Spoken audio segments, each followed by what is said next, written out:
राष्ट्रीय अध्यक्ष यादव सेना के शिव कुमार भाई, संतोष सरकार जी, इन लोगों से हम लोग बात कर रहे थे तो इस बात को कहता रहे थे कि जहां पर आप हैं, ये जो इलाका है, आज यहाँ पर जो सामाजिक न्याय हम सम्मेलन करने जा रहे हैं, आखिर में इस सामाजिक न्याय सम्मेलन की आखिर में क्या जरूरत है? वो बात, सिर्फ वो बात ये यहीं तक जो बाहरी हमारे साथी हैं उन्हीं को बताने की जरूरत नहीं है। और मुझे लगता है कि आज जब हम यहाँ पर नगर में इस सामाजिक न्याय सम्मेलन कर रहे हैं तो ये जो पूरी जो आंदोलनों की हमारी पूरी परंपरा रही है और ये देश हमने आंदोलनों के बल पे पाया है।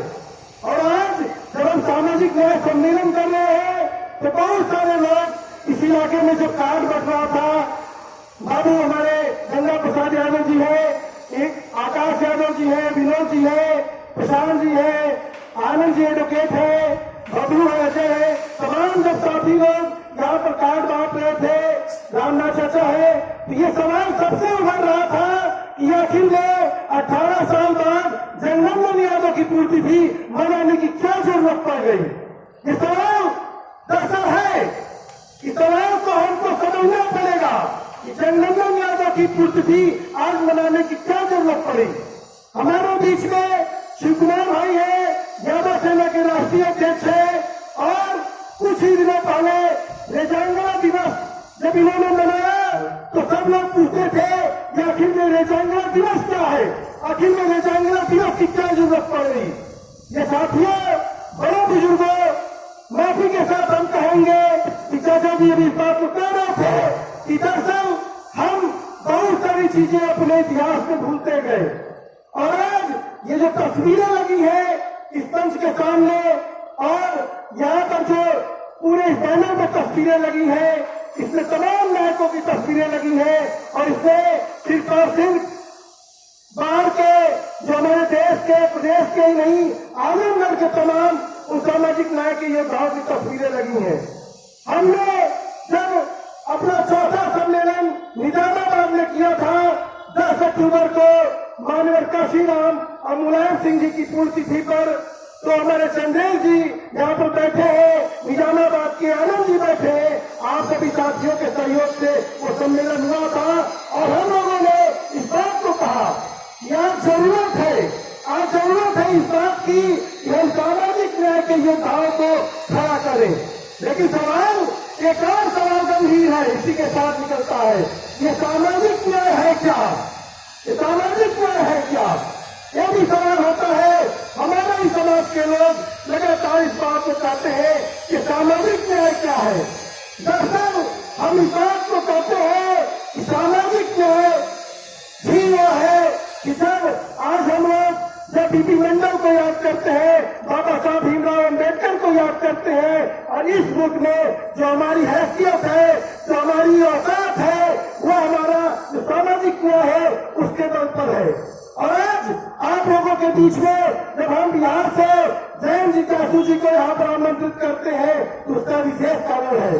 वो कारण चाचा जी अभी बता रहे थे इस बात को कि बिहार में जो पिछले दिनों जातिगत जनगणना और तेजस्वी यादव ने जो रोजगार का मॉडल दिया, उस रोजगार के मॉडल ने और जातिगत जनगणना ने कितना इस प्रदेश में, देश में भूचाल ला दिया है, उसको आप जो अभी चुनाव हुआ है एमपी के मुख्यमंत्री जिस जात के बनाए हैं उसे समझ सकते हैं। और वही जो लोग कहते थे कि जातिगत जनगणना नहीं होनी चाहिए, वो वही कहने लगे नहीं, इससे बढ़कर आप ले लीजिए। तो दरअसल आज जब हम लोग जहाँ पर इस बात को कर रहे हैं तो इस आंदोलन का जो आज हम लोग ये आजमगढ़ में 5वां सम्मेलन कर रहे हैं, इस 5वें सम्मेलन के लिए हमारे खिरियाबाग आंदोलन के तमाम साथी यहाँ पर आए हैं। बहन जी आए हैं, नंदलाल जी आए हैं, सिंटू भाई आए हैं, अवधेश यादव जी आए हैं, नंदू चाचा आए हैं, तमाम साथी आए हैं। और हम ये बात आज इस जमीन पर इसलिए इतनी मजबूती से कह रहे हैं कि जब पिछले साल इसी जिले में एयरपोर्ट के नाम पर किसानों की जमीन जब हड़पने का कार्य शुरू हुआ तो वहां के किसानों ने कहा कि हम जमीनें नहीं देंगे, क्योंकि 4,500 से ज्यादा घर नेता नाबूद कर दिए जाते। और उसके बाद वो आंदोलन आज 1 साल से अधिक समय से हो गया। और जो लोग कहते थे, यही बात करते हैं ना, ये मोदी है, योगी है, ये नहीं जाएगा। लेकिन आपको बात को याद करिए, हमारे बीच में मनोज कृष्ण यादव जी है, ये वही धरती है 4 के पहले सांसद रामकृष्ण यादव होते हैं। सामाजिक न्याय की वो धारा है जो आजमगढ़ से शुरू होती है। जब चाहे चौधरी चरण सिंह बात लेते हैं, चाहे नेताजी माननीय मुलायम सिंह यादव जी की बात हो, चाहे मान्यवर काशीराम जी की बात हो, जब भी बात आता है तो आजमगढ़ की धरती का एक इतिहास है। और सबसे बड़ा सवाल है आज ये आजमगढ़ी, चाहे देख लीजिए, चाहे मुसलमानों के उत्पीड़न का सवाल हो, चाहे ओबीसी के उत्पीड़न का सवाल हो, चाहे दलितों के उत्पीड़न का सवाल हो, आपको मालूम होना चाहिए कि पूरा उत्तर प्रदेश में जो लगभग 183 से ज्यादा लोग मारे गए हैं, उसमें पूर्वांचल के इस इलाके आजमगढ़ के लोग सबसे ज्यादा मारे गए हैं। उसमें दलित, ओबीसी और मुसलमान मारा गया है। हम सवाल पूछते हैं कि अगर आप कहते हैं कि अपराधी इन्हीं जाति, यही लोग के अपराधी थे, हम पूछते हैं इन्हीं जातियों में क्या अपराधी पैदा होते हैं? इसीलिए आज जगनंदन यादव की पुण्यतिथि पर हम लोग इस आयोजन को कर रहे हैं। और हमारे बीच में तमाम वो साथी आए हैं।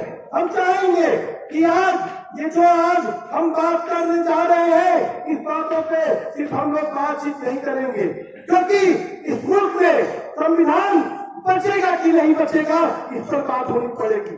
आप बात करिए, आप देखिए, आज सभी लोग बैठे हमारे बीच में, हमारे चाचा बाबा साहब भीमराव अम्बेडकर वाहिनी के राष्ट्रीय सचिव जो है। आज इस देश में बाबा साहब, हर बात में बाबा साहब का लोग नाम लेते हैं। अभी 4 युवा संसद पहुंच जाते हैं और 2 युवा संसद में कूद जाते हैं, और एक लड़की हमारी बहन बाहर नारा लगाती है। वो नारा 3 नारे के आए सामने।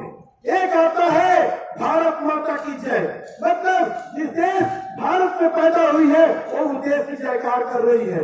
दूसरा नारा है जय भीम बाबा साहब, और तीसरा नारा है तानाशाही नहीं चलेगी। आखिर में लोग सवाल कर रहे हैं कि ये लोग फला थे।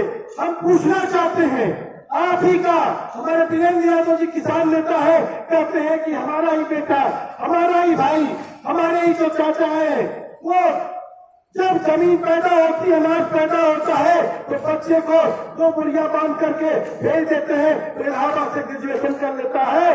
और आज वो इलाहाबाद, वो मुखर्जी नगर दिल्ली का, वो आत्महत्या का गढ़ बन गया है।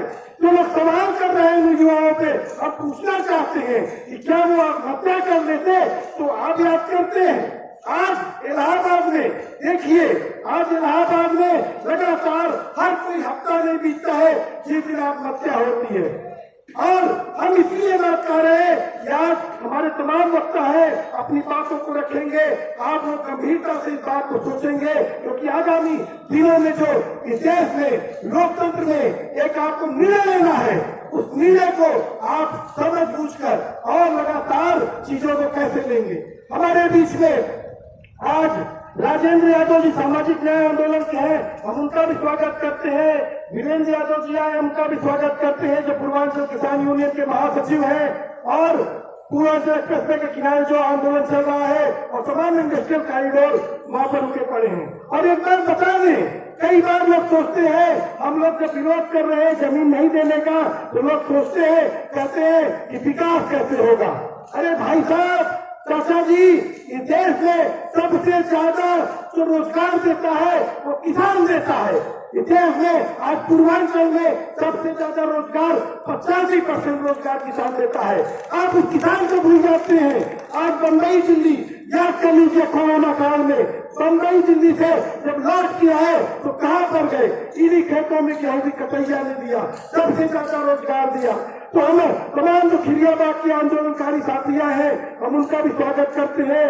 हमारे बीच में हीरालाल यादव जी आए हैं, आकाश जी आए निजामाबाद से, छोटू भाई जिनके साउंड से हम लोग बात कर रहे हैं, औधराज जी जो भारतीय किसान यूनियन के नेता है, विकास जी के नेता है, हमारे आंदोलन को लगातार आते हैं, उनका भी स्वागत करते हैं। हमारे बीच में जय हिंद मास्टर साहब हैं, हमारे बीच में धर्मेंद्र चौहान जी जो हमारे आंदोलनों के नेता है, राजेंद्र यादव जी, सीताराम जी, हमारे धनीपुर से हमारे मामा जी लोग आए हैं और तमाम लोगों का स्वागत करते हैं। और हम अब चाहते हैं कि आप इस बात को लेकर, हम लोग इस आंदोलन को लेकर, क्योंकि ये जगनंदन यादव की पूर्ति थी, हम लोग को मना के नहीं चले जाना है।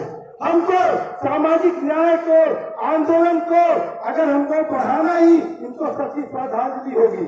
तो मैं इसी के साथ मैं हमारे बीच में आए संतोष सरकार जी तो मैं बुलाना चाहूंगा, और इसलिए बुलाना चाहूंगा कि वही सरकार समाज है, ये वही सरकार समाज है जिसको आप मेरे नगर में घुसते ही, चचा आपके बगल में घुसते ही देखते हैं, उपवास काटते हैं। आज भी इन जातियों को सम्मान से, आज भी देश में इस 76 साल के लोकतंत्र को सम्मान नहीं मिला है। संतोष सरकार जी पूरे देश में उस सरकार समाज के लिए लड़ते हैं, और मैं संतोष सरकार जी को मंच पर आमंत्रित करता हूँ। आज ही के उद्बोधन से इस कार्यक्रम की शुरुआत होगी। संतोष सरकार जी।